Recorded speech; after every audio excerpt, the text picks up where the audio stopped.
outcome.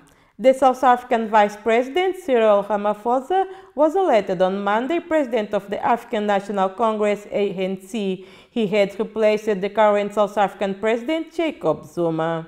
Cyril Ramaphosa defeated in the elections Zuma's ex-wife, Nkosazana Dlamini Zuma, the former chairperson of the African Union Commission, AUC. Ramaphosa could become the country's new president by the end of Jacob Zuma's term in 2019, should ANC win the general elections. In Ethiopia, at least 61 people died and more than 360 homes were destroyed over the weekend in ethnic clashes between the Oroma and the Ethiopian Somali tribes in Oromia region. Officials at the Oromia regional government said the killings were a revenge for the killing of 29 ethnic Oromai people in the Hawi Gudina Oreba district by the police. In the Democratic Republic of Congo, security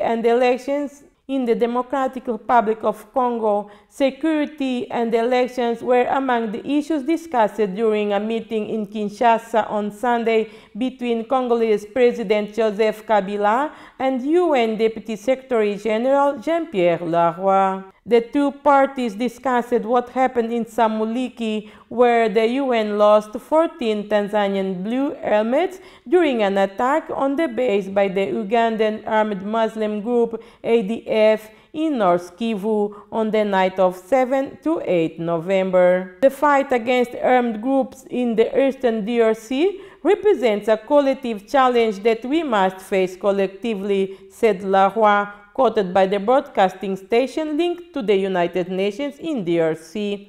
In Russia, President Vladimir Putin thanked his U.S. counterpart Donald Trump for the information transmitted by CIA that allowed to disrupt an attack plan in St. Petersburg, the Kremlin announced on Sunday. The U.S. President Donald Trump, in a speech in Washington, D.C., praised cooperation in this field with his Russian counterpart Vladimir Putin and stressed that this is how things should work. In Paris, France, the annual report on the NGOs Reporters Without Borders announced that at least 65 journalists died in the world in 2017, including 50 professionals, 7 bloggers, and 8 media collaborators. The year 2016 was the least violent of the last 14 years for journalists in the world, but the number of victims remains high. Of the 16 dead, between professionals and non-professionals, in 2017, at least 39 were killed or explicit targets, while 26 were killed in the performance of their duties. Thank you.